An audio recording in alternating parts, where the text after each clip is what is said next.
Hey, I'm Robert Rushing. And I'm Joe Brown. And we're the Old Government Guys.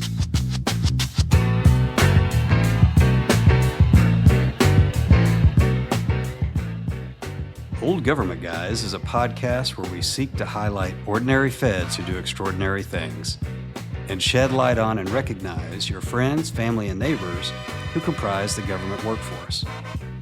Often their work goes unnoticed, and we want to put a face on your fellow feds and share with you their stories and accomplishments in a fun and respectful way.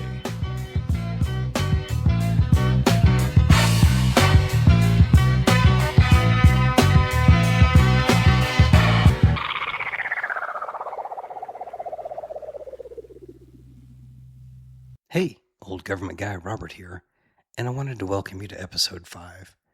This is going to be a different episode, in fact, a very special episode, as I sit down with Ms. Christine Jackson, Ms. Teresa L. Haber, and Mr. John Gibson, and share our favorite stories about Mr. Chuck Sear. Chuck Sear is a former Air Force community planner and Comprehensive Planning Division Chief at the Air Force Civil Engineer Center. Chuck's life was tragically cut short in September of 2025, and I found it only fitting that we dedicate an episode to Chuck. Chuck was always funny, hard worker, and had he still been around today, I would 100% have sat down with him and had him share his career and the countless number of funny stories that I know that he had. So I hope that you enjoy this special episode, and I also ask that you just share it with a friend or a family member as we continue to work to improve and grow the podcast. Thank you. Hey, Robert Rushing here, one of the Old Government Guys, and today we're going to do something a little different. Back in September of 2025, I lost a dear friend. I think we all did, and the Air Force lost a very critical member of the family, Mr. Chuck Sear. And I just wanted to sit down with some folks today to kind of share memories, our favorite memories of Chuck, and just kind of dedicate this episode to him because he, was an intern. So I'll introduce Chuck Sear. So I met Chuck when I was at Cannon Air Force Base. I was a Palace Acquire intern, and Chuck was a Palace Acquire intern at Dyess Air Force Base. And we were both ACC at the time. And Chuck being relatively new and I was new, that our command planner got tired of us calling and asking him questions. So how do I do this? How do I do that? And he's like, look, you knuckleheads, I need you guys to pick up the phone and talk to each other and figure it out. So Chuck and I built that relationship, over the phone. I never met him, didn't know who he was. But you fast forward, and Chuck started out as an intern, and he was a GS-15 in charge of the Comprehensive Planning Directorate at the Air Force Civil Engineer Center when he passed away. Mm-hmm. And throughout the years, and for the reasons that we'll get to in our stories, that, Chuck became a really good friend. And he was a really good guy and worked really hard, one of the smartest people he had ever met, very professional. And so I just wanted to take a little time today to honor Chuck. So with that kind of intro, Teresa, have you got a memory or a story of All Chuck right. that you want to share? Let's start in. Let's just jump in. Let's just jump right in. All right. So I met Chuck in 2015, 10 years ago, but it seems longer for some reason. Yeah. It's like just 2015. But first time I met him at Air Force Civil Engineer Center and at Lackland. And I live in Charlotte, so it's a long way. Oh, yeah. So as soon as I moved in or started working there, I realized, you know what? All these vans in the parking lot, let me just join one of them. And I did, and Chuck was in that was Chuck's van pool. And we happened to actually work in the same division. So I met him, but I got to really know him. You get to know people in the van pool. You know their sleeping habits. For example, there's because at 5 o'clock or 5:30 in the morning, you get in the van pool to drive. Chuck had a great sense of humor. Oh my goodness! At least it was similar to mine, so we're always laughing. And in general, in the van pool, we all had a good time.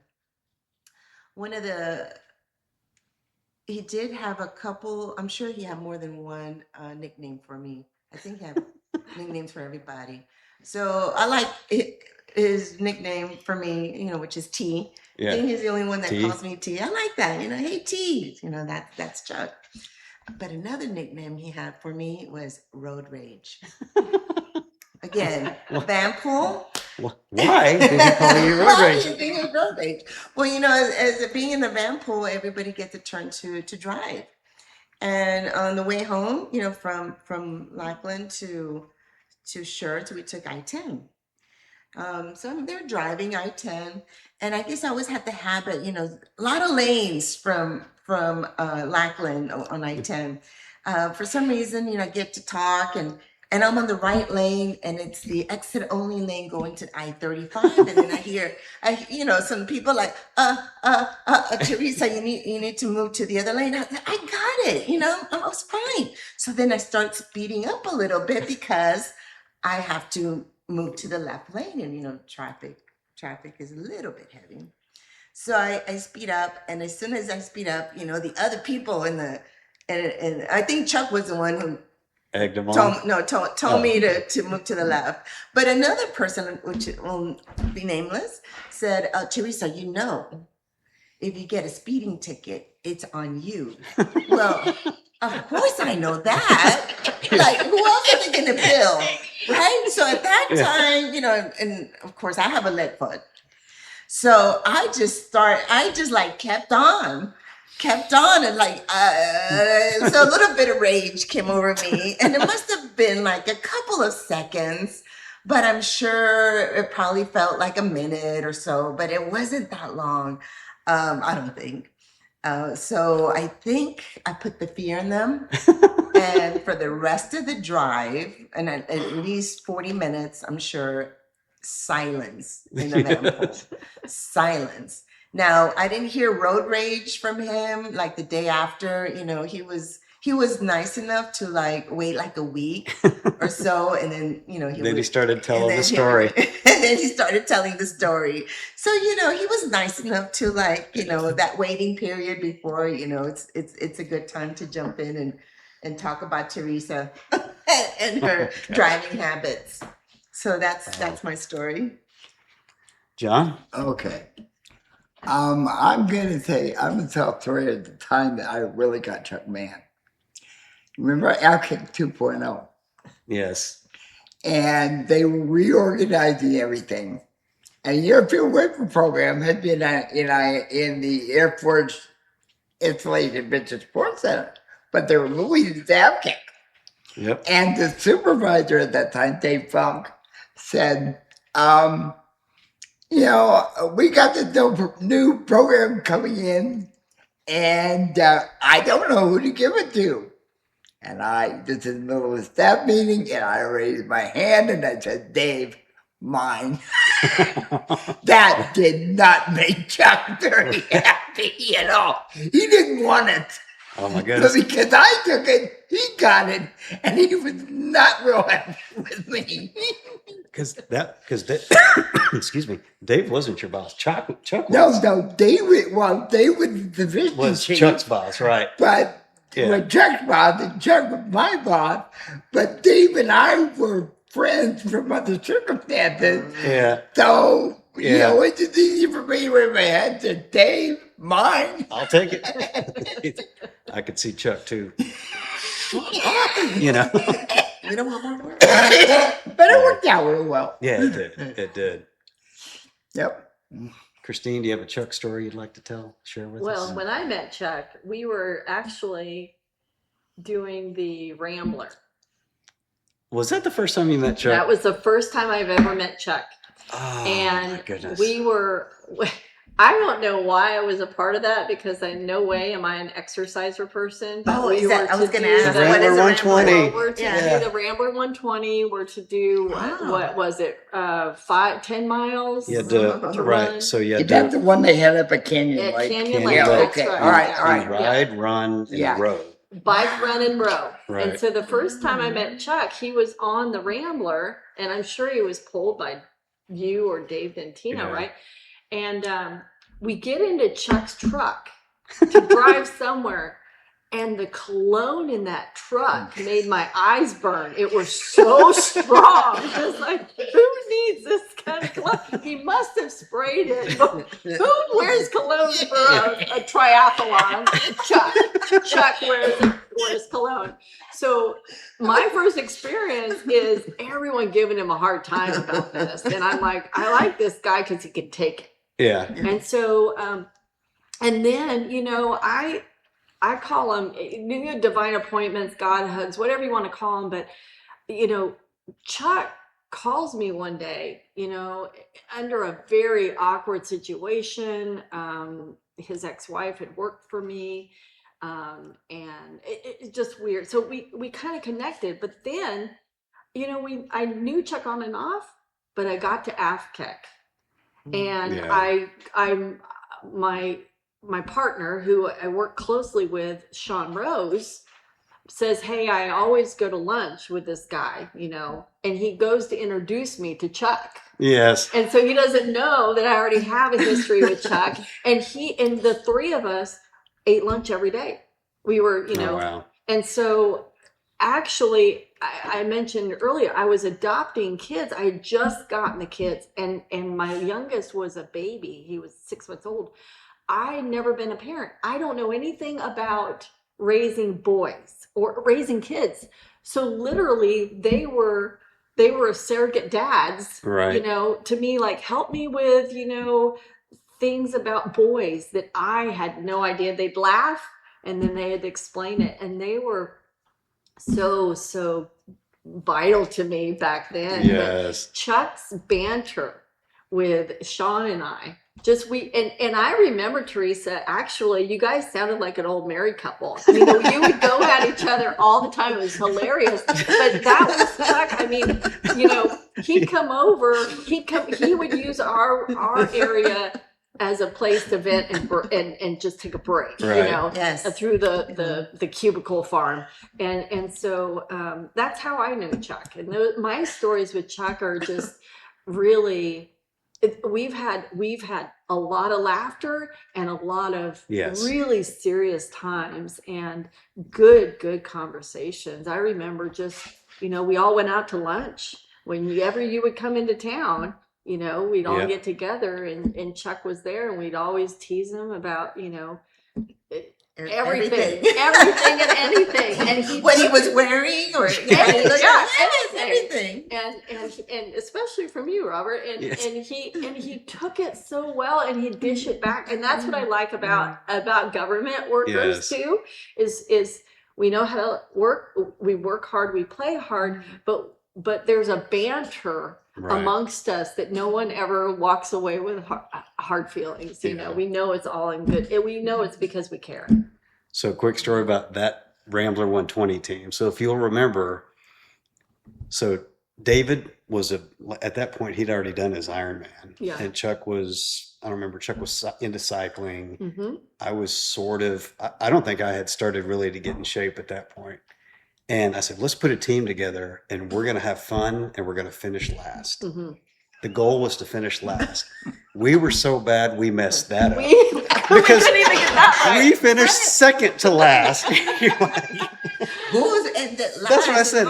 Who did we beat? And they're rolling bodies down. I'm like, that doesn't count, Yeah. But that was funny because just the one quick story. So Diana Simmons now was on that team. Yes. And Diana's all of, 4'5". Right. I'm joking. Yeah. Right?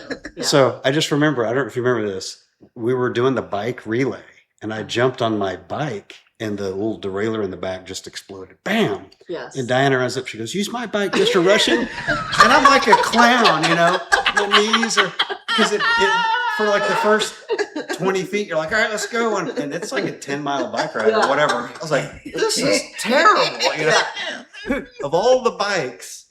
So that team was great. Yeah, we had a good team. It was a lot of fun because it was such a misfit team. It was some a of us misfit that team. had never done it before, and then you have Dave and Chuck and Yeah. you were just starting out in Yeah. your running career, whatever, And we just thought it'd be It was fun. fun. It was a way of just Shout out to come Josh up. Graham. Josh was on the team. Josh and Joe or John Guerra. Guerra. Yep. John, who's like, John. I'll do the running. And he took like 3 steps. My ankle or whatever. Well, I have to tell you that if you remember. So Dave had just biked 15 miles. Right. And John had biked it. Right. But he was supposed to He run. only yeah. biked a leg of it. He Right. hadn't biked the whole, but Dave had biked the whole leg. Thing. And so now it comes time to run. And we get right to the start, and Like he 3 steps, He you know. messes up his ankle. Yeah. So Dave Dave has to be the one for To some run it reason now. Oh, to, wow. to Yeah. take his place. He had the clip-in shoes. What was the? That's right. So he's out there trying to run on clip-in clip-in shoes. shoes. Wow. Yeah, he And- did it. But way to save the team. I mean, Dave got in there, but Chuck and Robert and I are going, this is career suicide for him. Like, he's never going anywhere. He just made the boss after running his He's the place. big boss He's now, the big boss. and we're just yeah. letting him down left and right. Yeah, but it was a fun Way to time. support. It was a lot of fun. But I do have to. Can you tell the lean-in circle story? Okay. Because and then I'll tell my Chuck Okay, story. But all right. that And- one's so good. Yes. So back in I went to Africa 2015, or maybe a couple years in, maybe 2017 or 18. There was a Lean In book that came out, and then Lean In Circle came about after that, and it was about forming a small group of women. Women. Yes. And the purpose of that was to encourage, for mentorship among women and networking in the workforce, and an opportunity for women to talk about the challenges that they're going through. I'm sure it's still going on today. Oh, It's for a sure. DEI, but it's probably under the DEI umbrella. So I've been retired 5 years ago, so I don't know what other programs are out there now. But anyway, so Chuck found out that I was in it because we talk about it in the van pool, and he was kind of curious, and well, it's for women only, and but one day, and there's online resources, so Right. so we know what to talk about. We would meet once a month at lunchtime. And one day, one of the group leaders there invited you. That's right. Robert? Renee. Yeah. Renee is like, I talked to Robert, and he has great ideas about management and so forth. So you had an opportunity to attend one of them, and he came in and you did the presentation. Right. Right. So then Robert was like, yeah, he's great. He's an equal opportunity Mentoring person. Right. everybody. We can, any men that will like to sit in our meetings. And I thought, what, I'm going to talk to Chuck about it. And I did. I said, Chuck, come to the next meeting. Robert was just there last month. Come on over. But I was there as a speaker. Yeah. She's like, "Come on, Chuck." Well, I did clear with the lady, like you did say, man, because we were, Yeah. So I talked to Chuck, and he goes, okay, I'll be there next month. Well, then it was 3 weeks away, and then I kind of forgot about it, and then I was sent TDY, Yeah. probably a week before that. So I was sent TDY, and so I did not attend the meeting. And I'm here, and of course, I'm in Vanpool, so the Vanpool already knows that I'm going to be TDY, right? And so totally forgot about it. And then I get this text from Chuck. It's about noontime, and he goes, "Where are you?" He's at the meeting, right? He's the only guy. And he's the only guy. And his buddy, which was me, was not there. But he's a big boy. Yeah. So we're all very independent. It's not like, hey, let's go to the bathroom together kind of deal. So it wasn't a big deal. But I'm sure I never heard of it when I came back, he never wanted to share stories about it. So I really don't know what happened, but I think you got So that. and you talk about the banner. So I find out that he goes over there. Teresa invites him, and Teresa's not there. I'm like, so Chuck, how was that lean in circle meeting? And he's just like, shut up. You're like, leave me alone. But he got on the distro list. And so Renee would send the emails out, and I'd highlight it. Chuck's here, and I'd send it to him. I'm like, I'm glad you're going to the women's only mentoring thing. And I just never let it die. And we gave him so much grief. It's just like, oh, Sir Charles, there's a rooster in the hen house. I say, and it's not T, she was supposed to be there. Oh, yeah, because he may not have said anything to you, but he said plenty to me. So. He did not. Yeah, he did not say anything. But it was a regular meeting. Those are. I mean, why are you? I know it's nothing secret, but it was. But everyone had to take a swing at Chuck. I mean, he was such a likable guy. Yeah. Worked hard, very confident, right? So make that absolutely clear. But yeah, so my one favorite Chuck story, and I've got a picture. I'll work it into the video. Is remember he used to do hot yoga. Yes. So there was an Air Force Reserve colonel who was like some kind of hot yoga, instructor. And I'm like, I didn't even know what hot yoga was. He's like, oh yeah, you go in there and you do all these yoga poses and it's 100 degrees or whatever. And he would change in his office and he'd have his yoga clothes on. He'd go and do hot yoga and then he'd come back. Well, one day I'm like, well, I'll just take his pants. So I took him put him in my desk drawer and he did it over lunchtime, right? So he comes back and he's, and I've got the picture. He's running around. He's got his suit and everything, but he's wearing his gym shorts. And he's like, have you seen my pants? I'm like, I don't know what you're talking about, Chuck. And he's running around because the building where we worked, there's probably like 200 cubicles, and he's running around looking for his pants with just his shorts on. I bailed him out after a few minutes, after everyone got to see Chuck with no pants, looking for his pants. I'm like, okay, here you go, Chuck. Yeah. But that was, we got each other a lot, that was just the good office kind of banter back and forth, kind of that pressure valve. One more I'm going to add. I was going to ask, we got to. Chuck, as everyone knows, is a huge football fan. Oh, yes. And his team was the New England Patriots. Oh, yes. And in our friend, when he had it, there were tribes. Chuck with the Patriots, Joe Hart was with him, Ken Stocker was a Cowboys fan. That's right. And I, because I lived in Fairchild for 4 years, was a huge Seahawks fan. And we used to argue back and forth in staff meetings all the time. Who was the better team? It was really all kinds of fun. Chuck, I have pictures of, so Chuck really got to be physically fit later in his career. I knew him when he looked like me now. I have pictures with him and the New England cheerleaders. So he was a huge Patriots fan. Huge Patriots fan. Yeah. Yeah, but when Brady got caught in the ball, inflate gate. Yes. And Ken was just ripping him up one side on the other. Because he always used to call Ken used to call the Patriots the cheers. Yes. Well, The cheers. reading signals, everything else. Yeah, the whole thing. So, that was a blast. Chuck. But, I really missed it in January because I didn't have the opportunity to rip it one side and down the other for 2 weeks because when Seahawks won, I had all kinds of fun. That's right. I know he loved the Patriots, and then what was it about? Because he went to New Mexico State, so there was nothing there. But we used to poke fun at him because of his college teams were terrible. Yeah. Do you have another Chuck story? I do.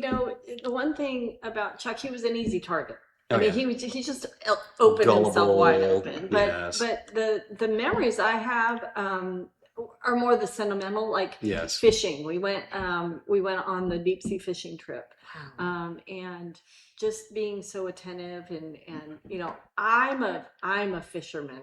I love fishing. I So did he's not know trying that. to help me, and I'm like, I don't want your help, but he loved his kids. Yeah. Loved his kids, and he loved the kids, right? And Yeah. so he was a big part of the baby shower, Yeah. and just poured into. And I just forgot about this until just now, but he comes up to me one day at work and he says, I hear you've done wedding flowers. Oh, yes. And actually Chuck's wedding is the only flowers I ever did outside my family. Yeah. The only ones I ever did, as wedding flowers, and went to his wedding, and then afterwards, just to see how he would light up around people he felt safe with, Yes. and his kids were one. And so those are the fond memories I have. I mean, Right. the bantering was every day. Bantering was every day. Every day. But it was a way of connecting. And I have to tell you, it's not common to find people outside prior military that have the dry humor and the camaraderie Right. to mess with people as hard as we all have. It's not I've noticed it's Right. not like that. I remember when Kimberly came to work for me, and Chuck and I would go at it, and she would say, "That's so mean." Like, You don't understand. Yeah. She's like, "You're really mean to each other." I'm like, "It's a way. It's our way. Right. It means we like each other." I don't get it to this day, but that's what I like about it. He was just he always opened himself up Yes. for the whether it's the pants, or I know there was something that happened at AFKIC and he was fit to be tied. He was angry. Tricia, you probably remember this. And he's in his office, and he'd come over venting, and we're not really listening to him. He just came to just vent. And then he'd go back, and I don't remember, Sean and I just started messing with him in his office. Yeah. We started moving things around or taking things, and we had a good way. We had this old dictionary, and this came from you, I'm sure, about how he used to wrap Christmas presents, like the random things. Oh, yes. So Sean and I, there's 200 cubicles. We'd find those old random dictionaries that say "property of U.S. government, don't remove," these old things, and we just put them in Chuck's. And if you remember, he was so meticulous, Very clean. very Yes. clean. And so Organized. we'd put a big old dictionary in his inbox or some random thing, and he'd come over and he'd vent about it. And we just listened, like, that's too bad for you. He didn't figure it out. No, it was us. No, Yes. you never knew it was us. But we never. That was part of the fun, is to listen to him vent about Oh my gosh. who's met, and us going, maybe it's that Russian guy, or Hey. just Yeah. random people. Yeah. Well, I'll just pause here for 30 seconds. Chuck had 3 kids, right? Brenna, Braden, and Zach. And Brenna, in a way, has followed in Chuck's footsteps. So she works at AFPC, and she's a civil servant. So I think that's really cool. And you're right. When I look at Chuck, I think of just how he always kept his kids first in his life. And I just fond memories of Chuck as a coworker, as a family man, and really later, a really good friend. Yeah. So I have another. You all had your 2 Chuck stories. I've got another one where, and I won't tell. Like, we'll do one whole episode on just the Edwards assistance team, because that Chuck, Paul Scoggins, Dan Cass, Steve Robinson, and I stepped into like bizarro world for a week, and just stuff you can't make up. But you know how Chuck can be pretty intense at times. And so we were on an assistance team at Edwards Air Force Base trying to help them site a new telemetry facility. And I was the planning assistant team leader. And, this is day 2. And Chuck was just bouncing off the walls, and people, all the other team members pulling me aside, like, man, this guy's going to drive me crazy. He's just intense. He's asking 1,000 questions, doing whatever. It's just like, Chuck, calm down. I said, all right. I said, I'll take care of it. So I pulled Chuck aside, and I was serious. Like, well, I had to put on the serious face. I'm like, Chuck, I need you to go count parking spaces. And he's like, what? I'm like, yeah, we're going to put this facility here. It's a massive parking lot, probably like 500 spaces. I said, if we're going to put the building here, like, we need to know how many is it going to take up, and like, will there be? And he's like, yeah, you're just messing with me. I'm like, no, I'm not. Chuck, like, seriously. He goes, all right, fine. So he leaves, and we all get back to work. And after like 2 hours, like, well, what's he doing? And we kind of got our work done. So we all went to a window, and you could see him out there, 496, 497, and we're just crying. We're laughing so hard. And he looks back, and he happens to see us in the window, right? And he's just like, and he made a beeline in. There's whatever the number, 372 parking spaces. He threw the thing down. I was like, yeah, I didn't need that. It's just we needed a break. I wish you would have told him to leave with the number off. That was. I think that may have been the only assistance team I was ever on with him. And like I said, I promise everyone, what I want to do is I want to sit down with like Paul Scoggins, Dan Cass, and tell that one, because and I'll just say this, right? When you work around the government, and we're honoring Chuck today, but there's all kinds of characters out there. And I've never in my life seen a concentration of characters as I did on that trip. But what made it good and kind of crazy was being my last assistance team. I'm like, all right, I want to handpick the team. So I picked Chuck, I picked Paul, I picked Dan, like everyone, highly capable folks, but we're also really good friends. And we throughout the day, we're just like, did you see the same thing I saw? Like, yeah, like, we got to get out of here, So anyway, I'll leave that one alone for a future date. So, John, do you have any other stories you want to tell with Chuck? I'm good. Yeah. So let's talk a little bit about. I have one more. Okay, real go ahead. Quick one. Yeah. Quick No, one. this is good. We're taking this. The Bampool again. One of the ladies there. I think all of us, Chuck and I, were the only ones that worked at AFCAC. The other folks worked in the other parts of the building, other organizations. But this lady really liked Pitbull, and of course Pitbull was coming into town, and she wanted to go see Pitbull. And then she turns around and says, "You know what, Chuck? You look exactly like Pitbull." And oh my gosh! And then at that second, we like, "You're right." Yeah. And so I think he did pull that off for a couple Halloweens. Yeah. All he needed was a pair of glasses, a suit, loose tie, and he was done. Yeah. That was his Halloween costume. That was funny. Heck yeah. Well, I want to just shift gears a little bit. We had some fun up front, but if you could think about something that you respected from Chuck, or just kind of work ethic, like when you think of Chuck, setting the fun stuff aside, what do you think of, Teresa? Putting the fun stuff. I know that's hard because Repeat the question again. Yeah. So like when you think of Chuck, like as a work, Yes. or Yeah. setting the fun stuff aside. Good role model. Yes. Great mentor, hardworking, good friend, always willing to lend a hand. Absolutely.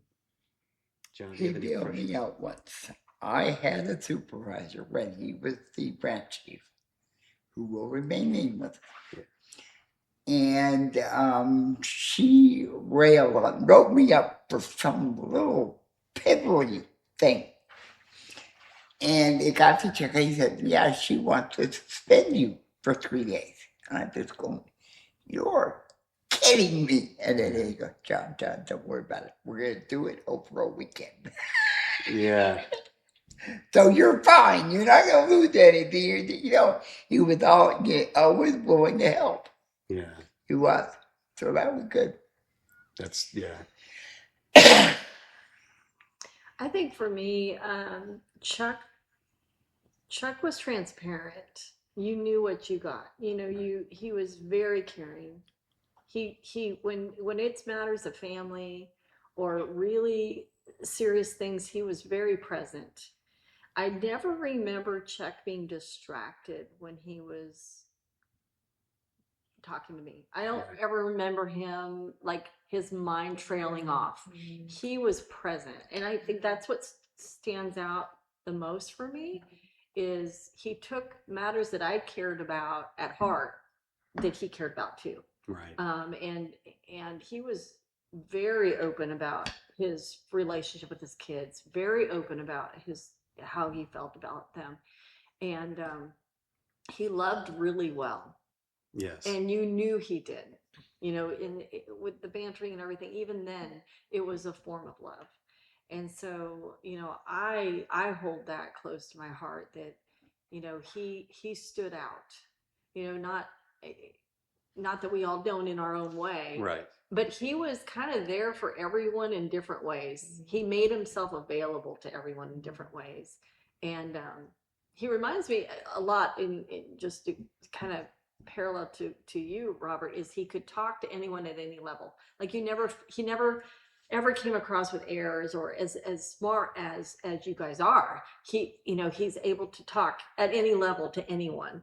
And he never made anyone feel beneath him. And that to me is huge. You don't see a lot of. Yeah. So I think, because I think I knew Chuck the longest, and we were interns together. I went to Germany. I was base planner for a year and a half. Then I moved to the command, and I helped the BCE at Spangdahlem create a planner position for Spang. And I didn't know anybody in the Air Force. I only knew Chuck because I was just calling him on the phone all the time. He said, "Hey, can you think of a planner?" I said, "Yeah, Chuck's here." And so, they brought Chuck over, and I think I knew Chuck and I were going to be friends because, Ramstein and Spangdahlem are about an hour and a half apart. And, him and his family were at Spang, and I said, "Well, I'll come up and I'll drive you down. I'll introduce you to the folks at Ramstein and headquarters USAFE." And I had just got my brand new BMW, right? And when you're in Germany, you can get discounted gas, but you have to go to the Esso stations. Mm-hmm. And they give you the map that I didn't need because I'm too smart, and so I go and pick Chuck up in my brand new car. He's like, "That's a nice car we're driving." I'm like, "I don't think I can make it, right, with gas." So I'm driving around, and I'm like, so my first time I ever met Chuck in person, we nearly run out of gas because I didn't want to pay $6 a gallon or whatever it was. But, so I did the job. I went to AFPC and worked at the career field team for Billy Webb for a couple of years. And that's where, you learn to manage civilians. You learn about the personnel system. And that was the first planner that they had there, and did a good job. Billy said, "Man, I think I really want to get another planner. Do you know anybody?" And again, I didn't really know too many planners. I'm like, "Well, Chuck's here," And so I left, and Billy didn't pick Chuck because I said so. All I did was I arranged for them to meet, and he came back. He said, "Man, that guy's sharp," and he came in and he did the career field job, and he was still growing at that point. Then I went to England, several years later, and came back and he worked for me. That's the first time he'd ever worked for me, and a lot of people think "Oh, you and Chuck were friends forever." Not really. We became really good friends when we were working together at AFCA. So all of that to summarize, say this, you can know someone at a distance, and I knew he had done good work at Spangdahlem. I knew he'd done good work at Dias. Billy was raving about him at AFPC, but this was my first time to see firsthand the work that Chuck would do. And I had an opportunity to hire him. That's what it was. I had an opportunity to hire him into that. He was the branch chief over encroachment management. And Chuck was I was blown away with how professional he was. You could sit down with him, and he was coachable too. And to your point, he didn't talk up or down to people. There were some times where I'm like, "Chuck, got to do better," and he was like, "Well," and it wasn't one of those people you had to spoon feed him information, right? "Chuck, you got to do better." "Well, I got it." I'm like, I can't help you figure it out. I've got 1,000 things, that I'm doing. And Chuck would take the initiative. He'd learn. He'd adapt. And I appreciate the heck so much out of Chuck, because we became, at that point, we'd become really good friends. And when I think of Chuck, he always, not always, but he got to where he's opening his staff meetings with dad jokes and, he's doing whatever. And he tried to bring some, some brevity and lightness, yeah, I know Those dad jokes. those dad jokes were Dad jokes. horrible, All But- the jokes were horrible. all of those jokes were, but he cared, right? And he cared not about just his people, but about the mission. And so I think that's the thing that I think of when I think of Chuck, was just how dedicated he was to the folks that work for him. And he was very much, and you have to, in the encroachment office, you have to be a partner with so many other organizations. And Chuck was always reaching out. He was always engaged. He was coachable. And then, ultimately he took my job, a couple of times later. And I knew that's one of those, sometimes I'm a control freak. Now, like no one can do it as good as I can. Well, yes, they can. Sometimes you just have to get out of other people's way. And I adore Chuck, think the world of him. So, well, before we close out, I'll just ask kind of round robin, any other comments or anything about Chuck you want to bring up? Thank you for doing this and Yeah. honoring Chuck's memory. Yeah. But I appreciate the opportunity. Yeah. Yeah, I don't do it because I will cry too. Yeah, I love Chuck like a brother. So he was such a good guy, and he's going to be missed. And the Air Force is a machine; it'll move on, but it's just a little duller today. And I wanted us to share with folks out there who didn't get a chance to meet him, to know that there are really good, outstanding people every day. And when I think of some of the best, I think of Chuck. Agreed. All right, so this was something a little different today. I hope everyone enjoyed that, and we'll just wrap it up. So, thank you. All right. Thanks. Bye. Bye.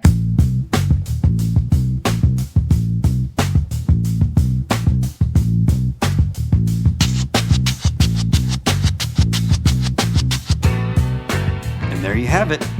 We just wrapped up another episode of The Old Government Guys, a Rapid Point studio production. We're always on the lookout for new folks to highlight, so if you know someone who deserves to be recognized, let us know. And if you have any questions, comments, or suggestions for the show, we'd love to hear from you. Please reach out and send us a note at ogg@rapidpointstudio.com.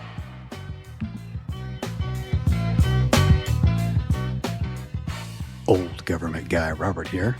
Just wanted to thank you for tuning in. Please be sure to like, follow, or subscribe, and make sure you tell a friend about the show. It's our goal to be your third favorite podcast, so keep the suggestions coming in as we work to mature our platform. And once again, thanks for tuning in.